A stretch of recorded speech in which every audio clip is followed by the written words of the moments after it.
son estudiantes de pregrado, que esto les va a ayudar mucho, ¿ok? Sobre todo en el área de urgencias.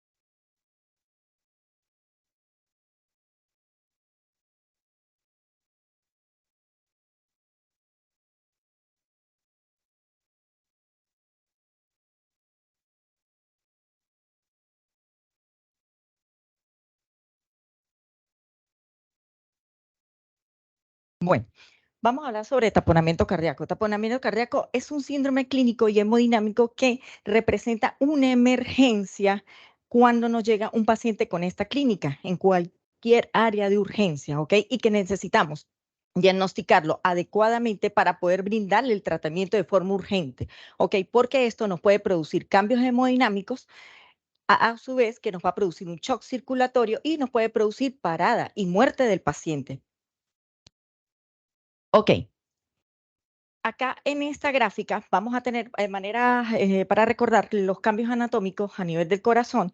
Para forma recordatoria, tenemos que el pericardio es una capa que se va a dividir en dos a su vez, una capa fibrosa que es la que está externamente, es la que separa el corazón de las estructuras externas a su alrededor y una capa serosa, que es la que se encuentra adherida al corazón. A su vez, la capa serosa se va a dividir en dos, una capa parietal, que es la que se encuentra aquí por fuera, completico adherida a la capa fibrosa, y una capa visceral, que es la que se encuentra específicamente por encima del epicardio. En este espacio específicamente se denomina una cavidad pericárdica, se llama.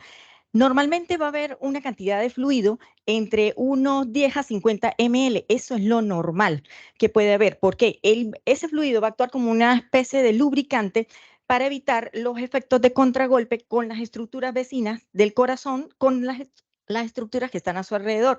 Además, sirve como un aislante para evitar el asentamiento allí de infecciones que entren a ese nivel, ¿ok? Entonces, ¿qué es lo que pasa cuando ese líquido aumenta? Cuando hay un aumento de ese líquido a nivel de la cavidad pericárdica, ya sea de origen sanguíneo, por pus o alguna otra secreción, incluso aire, esto nos va a producir un aumento de las presiones a nivel de la cavidad intrapericárdica, que a su vez nos va a afectar la cavidad cardíaca, ¿ok? Y produciéndonos el taponamiento cardíaco. La siguiente, por favor. Ajá. Para hablar un poquito de fisiopatología, ya les ubiqué en cuanto a la parte anatómica. Entonces, ¿qué nos va a producir el derrame pericárdico? El derrame pericárdico, entonces, hay un aumento de líquido a nivel de la cavidad pericárdica. Todo esto nos va a producir un aumento de la presión intrapericárdica que a su vez nos va a subir una restricción del llenado de las cavidades derechas, ¿ok? Específicamente, esto trae como consecuencia que hay un aumento de las presiones de las cavidades derechas y nos va a producir una congestión periférica que se va a expresar en la ingurgitación yugular, que más adelante les voy a decir clínicamente.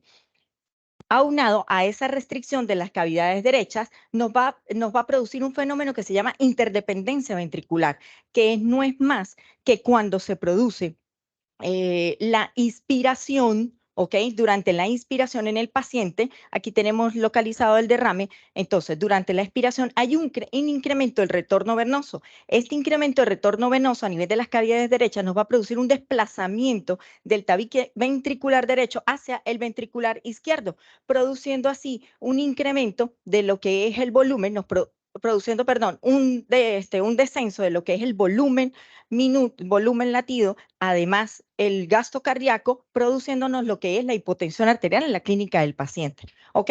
Todo esto tiene también que ver con el pulso paradójico que nosotros vamos a observar en el paciente, que el pulso paradójico, para recordarle, es no, es la variación que hay cuando hay un aumento de 10 milímetros de mercurio en la tensión arterial sistólica en la inspiración en el paciente. ¿Ok? Esto es lo que se denomina el fenómeno de interdependencia ventricular. La siguiente, por favor. Ok. Clínicamente se plantea la teoría del continuum. ¿Qué es la teoría del continuum? Cuando aparece un aumento de ese fluido en la cavidad pericárdica, entonces va a ir aumentando progresivamente esa presión intrapericárdica. Los primeros signos que se van a ir produciendo signos hemodinámicos. A medida que va aumentando esa cantidad en esa cavidad pericárdica, se va produciendo cambios que se pueden ser observados a nivel ecocardiográfico. Y a su vez, cuando va aumentando más, es donde ya nos va a producir la clínica de ese taponamiento cardíaco, ¿ok? Esta es la teoría del continuum, que es la que nos explica fisiopatológicamente cómo se va a producir la clínica del taponamiento en los pacientes. Aquí al lado tenemos unas gráficas de presión, volumen, que es la que les quiero explicar, que cuál es la diferencia entre un derrame pericárdico agudo y un derrame pericárdico crónico. La diferencia va a ser que en el caso del derrame pericárdico agudo, el volumen a pequeños volúmenes en esa cavidad, nos va a producir un aumento excesivo de las presiones intrapericárdicas. Estas clínicas de taponamientos agudos se ven sobre todo cuando el pericardio no es capaz de soportar esas presiones intrapericárdicas y afectan al corazón de manera directamente. Lo vemos muy frecuentemente en aquellos pacientes sobre todo en los posoperatorios de cirugía cardiovascular, en los posoperatorios también de cateterismos cardíacos y también en pacientes con traumatismos directos a nivel de tórax por heridas de armas blancas o de fuego, que nos va a producir un aumento abrupto de ese volumen y a su vez nos va a producir un aumento de las presiones a nivel intrapericárdica. ¿Qué es la diferencia con el derrame pericárdico crónico? Que es lo que vemos frecuentemente, sobre todo en la práctica clínica, en los pacientes nefrópatas, que consultan que poco a poco el volumen va a ir aumentando, la cavidad se va expandiendo, él puede ir adaptándose a ese aumento de volumen hasta que llega un momento que poco a poco va a ir produciendo los hallazgos cambios hemodinámicos a su vez ecocardiográficos y taponamiento clínico. Esa es la diferencia entre algo agudo y algo crónico. Pásalo, por favor. Dentro de las manifestaciones clínicas, ya les dije, ya ahorita a grandes modos, ya les expliqué los cambios fisiopatológicos que se ven, es la explicación de la clínica del taponamiento cardíaco. Tenemos los denominados signos descritos por este señor Beck en 1935, que se caracteriza por la presencia de hipotensión, como ya les dije, por un descenso del volumen minuto y descenso del gasto cardíaco por parte de las cavidades izquierdas, el incremento la regurgitación yugular, que es debido por los cambios que se ven a nivel de las cavidades derechas, y los latidos cardíacos apagados, también la presencia del pulso paradójico, ¿ok? Si quiere, echa un poquito para atrás, para atrás, para atrás, para atrás, para atrás, más. Ajá. Acá, en esta gráfica, que está muy bonita, bien explicada, tenemos ¿qué es lo que pasa cuando hay un derrame pericárdico? Hay un signo de taponamiento. Cuando ocurre la inspiración, se produce el desplazamiento, aumenta lo que es el retorno venoso a nivel de las cavidades derechas, se produce el desplazamiento del tabique ventricular de derecha a izquierda, lo cual se va a expresar clínicamente en lo que más adelante les voy a mostrar a nivel electrocardiográfico, lo que es la alternancia eléctrica. Aquí vemos que los complejos electrocardiográficos disminuyen y también la explicación del pulso paradójico. E igual, cuando hay la expiración, retornan y los cambios electrocardiográficos que ocurren. Más adelante, adelante, adelante, acá. Hay algo que también dentro de la triada de Beck, que es muy frecuente verlo, pero también en otras patologías que debemos hacer diagnóstico diferencial, la ingurgitación yugular. No solamente lo vamos a ver en un paciente con taponamiento cardíaco, también es muy frecuente verlo en los pacientes que acuden con insuficiencia cardíaca. Es más, uno de los diagnósticos diferenciales es insuficiencia cardíaca en aquellos pacientes que acuden al área de urgencia y en el área de hospitalización. Más adelante les voy a mostrar unos casos clínicos. Los diagnósticos diferenciales que debemos hacer, la presencia de un neumotoras a tensión, IM del ventrículo derecho, infarto del ventrículo izquierdo con shock cardiogénico, un TEP masivo, insuficiencia valvular aguda, mitral y aórtica y el síndrome de vena cava superior. La que sigue. Causas de taponamiento cardíaco. Existen muchas, pero les voy a mostrar las más frecuentes y lo que nosotros vemos muy frecuentemente en el área de urgencia y en el área de hospitalización. ¿Ok? Las causas muy comunes pueden ser las pericarditis constrictivas. Una complicación de la pericarditis puede producir un derrame pericárdico. También la presencia de tuberculosis en el paciente. Iatrogénicos, no iatrogénicos, como una complicación de los procedimientos en el caso de cateterismos cardíacos. Una de las complicaciones que se pueden observar prácticamente dentro de los 7 primeros días, 7 a 14 días en los posoperatorios de cirugía cardiovascular y que debemos estar atentos. En nuestra clínica existe un servicio de cirugía cardiovascular donde prácticamente a veces se operan hasta 2 a 3 pacientes diariamente y esos posoperatorios están los primeros días en la UCI coronaria, luego suben a hospitalización para continuar su manejo médico y rehabilitación cardíaca y el seguimiento por parte del Servicio de Cardiología y Rehabilitación Cardíaca.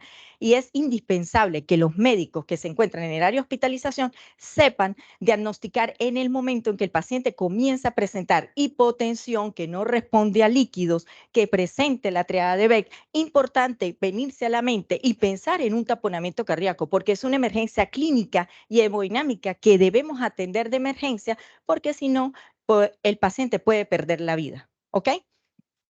Dentro de las otras causas menos comunes tenemos las enfermedades, el lupus eritematoso, es frecuente verlo en las pacientes femeninas con lupus, inducidos por radiaciones posteriores a infartos, los pacientes urémicos. Los pacientes urémicos es muy frecuente verlo y son aquellos pacientes que hacen derrames pericárdicos crónicos, que los toleran bien. Las presiones de la parte de la cavidad pericárdica van tolerando hasta un momento en que ya no más y es cuando el paciente consulta y es más, a veces los pacientes es como un hallazgo incidental, verlo en radiografía de tórax o otros estudios que piden en el área de urgencia hospitalización. En el caso de una disección de aórtica, también es frecuente por infección por bacterias, ¿ok? ¿Sigue? Ajá. ¿Cómo hacemos el diagnóstico ahora utilizando los métodos de imágenes? Ya hicimos el diagnóstico clínico, ya sabemos la fisiopatología, ya entendimos la clínica, ¿ok? Les quedó clara. Ahora, ¿cómo vamos a corroborar ese diagnóstico que estamos presumiendo para poder resolver la emergencia? Entonces, podemos hacer el diagnóstico ecocardiográfico, es uno de los, el ecocardiograma es uno de de los estudios de primera línea que está indicado, ¿ok? Para hacer confirmar y descartar la evidencia del taponamiento pericárdico. Al evidenciar la clasificación, al evidenciar derrame pericárdico, puede haber una clasificación dependiente de la cronología, si es agudo, si es subagudo, si es crónico, mayor de 3 meses, y dependiendo de este volumen es lo que nosotros vamos a decir. No, es las descripciones que quizás ustedes han visto en los ecocardiogramas. No, un derrame pericárdico leve, un derrame pericárdico moderado o severo. ¿Pero qué es eso? Hablamos de derrame pericárdico leve cuando es menos de 10 milímetros en la medición que nosotros hagamos en las tomas ecocardiográficas, es decir, que va a haber aproximadamente, es muy pequeño, ¿ok? Cuando hablamos de derrame pericárdico moderado, en la medición nos da de 10 a 20 milímetros en las mediciones que hacemos y hablan de aproximadamente de 250 a 500 ml de líquido que hay en la cavidad pericárdica. Y cuando es un derrame pericárdico severo, es cuando las mediciones nos dan de más de 20 milímetros, hablan de aproximadamente que la cantidad de líquido que hay en la cavidad es mayor de 500 ml. ¿Ok? También la distribución, nosotros la describimos, que si es circunferencial, que si es loculado, incluso la composición de dicho líquido lo podemos observar ecocardiográficamente. Podemos deducir y ya sospechar las causas dependiendo si se trata de un transudado, si se trata de un exudado, dependiendo de las características ecocardiográficas que nosotros veamos a nivel ecocardiográfico de ese líquido pericárdico. La siguiente. Ok. Ya hicimos el diagnóstico, ya lo medimos. Ahora, hay otros cambios también que nos van a